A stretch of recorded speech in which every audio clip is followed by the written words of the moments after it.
नवरात्र के 9 दिनों में आदिशक्ति दुर्गा के 9 रूपों का भी पूजन किया जाता है। माता के इन 9 रूपों को नवदुर्गा के नाम से जाना जाता है।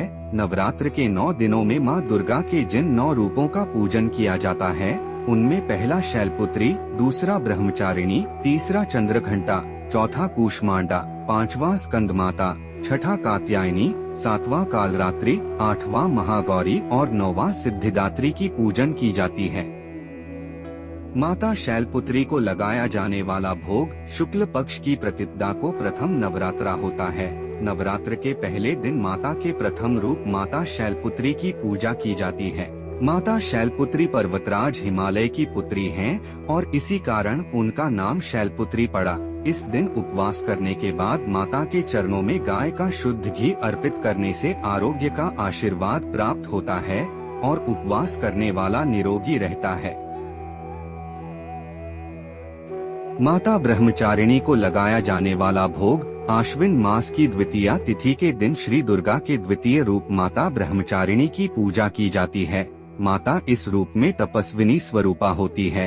माता पार्वती ने भगवान शंकर को पति के रूप में पाने के लिए तपस्या साधना की थी। उसी रूप के कारण उनका नाम ब्रह्मचारिणी पड़ा। इस दिन माता ब्रह्मचारिणी को प्रसन्न करने के लिए उनको शक्कर का भोग लगाया जाता है। इस दिन माता को शक्कर का भोग लगाने से घर के सभी सदस्यों की आयु में बढ़ोतरी होती है। माता चंद्रघंटा को लगाया जाने वाला भोग माता के तीसरे रूप में चंद्रघंटा की पूजा की जाती है।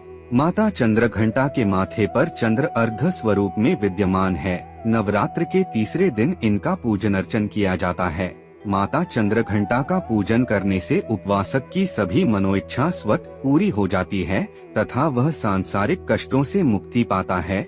माता की पूजा करते समय उनको दूध या दूध से बनी मिठाई अथवा खीर का भोग लगाया जाता है। भोग लगाने के लिए एक थाल ब्राह्मण के लिए भी निकाली जाती है। ब्राह्मण को भोजन के साथ साथ दक्षिणा आदि भी दान में दी जाती है। माता चंद्रघंटा को खीर का भोग लगाने से उपवासक को दुख खून से मुक्ति प्राप्त होती है और उसे परम आनंद की प्राप्ति होती है। माता कूष्मांडा को लगाया जाने वाला भोग नवरात्रे का चौथा दिन माता कूष्मांडा की पूजा आराधना करने का है। यह माता कूष्मांडा का चौथा रूप है। एक मान्यता के अनुसार ब्रह्मांड की उत्पत्ति माता कूष्मांडा के उदर से हुई है। नवरात्रे के चौथे दिन इनकी पूजा आराधना की जाती है। चौथे नवरात्रे को जो जन पूर्ण विधि विधान से उपवास करता है, उसके समस्त रोग शोक नष्ट हो जाते हैं। माता कूष्मांडा की पूजा करने के बाद इस दिन उनको मालपुओं का भोग लगाया जाता है। यह प्रसाद मंदिरों में बांटना भी इस दिन शुभ रहता है। इस दिन माता को मालपुए का भोग लगाने से माता प्रसन्न होकर उपवासक की बुद्धि का विकास करती हैं और साथ साथ निर्णय करने की शक्ति भी बढ़ाती है। माता स्कंदमाता को लगाया जाने वाला भोग आश्विन मास में माता दुर्गा के अलग अलग रूपों की पूजा की जाती है। नवरात्र के 5वें दिन माता स्कंदमाता की पूजा की जाती है। माता स्कंदमाता कुमार कार्तिकेय की माता है। 5वें दिन माता के इस रूप की आराधना करने से उपवासक को स्वतः की सभी सिद्धियां प्राप्त होती हैं। इस पूरे दिन उपवास करने के बाद माता को केले का भोग लगाया जाता है। इस दिन माता को केले का भोग लगाने से शरीर स्वस्थ रहता है। माता कात्यायनी को लगाया जाने वाला भोग माता कात्यायनी माता दुर्गा का छठा रूप है। आश्विन मास की षष्ठी तिथि को माता के इस रूप की पूजा की जाती है।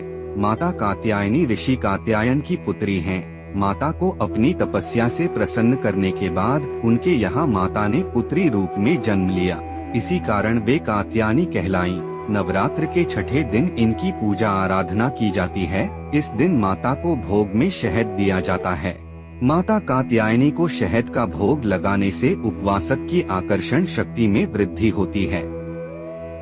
माता कालरात्रि को लगाया जाने वाला भोग सप्तमी तिथि में माता के कालरात्रि स्वरूप की पूजा आराधना की जाती है। ये माता काल अर्थात बुरी शक्तियों का नाश करने वाली हैं, इसलिए इन्हें कालरात्रि के नाम से जाना जाता है। नवरात्र के 7वें दिन इनकी पूजा अर्चना की जाती है। इस दिन साधक को पूरे दिन का उपवास करने के बाद माता को गुड़ का भोग लगाया जाता है। इसी भोग की एक थाली भोजन सहित ब्राह्मण को दान दक्षिणा दी जाती है। इस प्रकार माता की पूजा करने से व्यक्ति पर आने वाले शोक से मुक्ति मिलती है व उपवासक पर आकस्मिक रूप से आने वाले संकट भी कम होते हैं। माता महागौरी को लगाया जाने वाला भोग। श्री दुर्गा अष्टमी के दिन माता के 8वें रूप महागौरी की पूजा की जाती है। अपने गोरे रंग के कारण इनका नाम महागौरी पड़ा है। माता के महागौरी रूप का पूजन करने पर माता प्रसन्न होकर उपवासक के हर असंभव कार्य को भी संभव कर आशीर्वाद देती हैं। इस दिन माता को भोग में नारियल का भोग लगाया जाता है और ब्राह्मण को भी नारियल दान में देने की प्रथा है। यह मातानी संतानों की मनोकामना पूरी करती है। माता सिद्धिदात्री को लगाया जाने वाला भोग। नवरात्र के 9वें दिन माता सिद्धिदात्री की पूजा आराधना का होता है। माता सिद्धिदात्री को सभी प्रकार की सिद्धियां देने वाली कहा गया है। नवरात्रि के 9वें दिन इनकी पूजा और आराधना की जाती है। इन्हें सिद्धियों की स्वामिनी भी कहा जाता है। 9वीं तिथि का व्रत कर माता की पूजा आराधना करने के बाद माता को तिल का भोग लगाना इस दिन कल्याणकारी रहता है। यह उपवास व्यक्ति को मृत्यु के भय से राहत देता है और अनहोनी घटनाओं से बचाता है। कमेंट में जय माता दी लिखना मत भूलना और सब्सक्राइब कीजिए।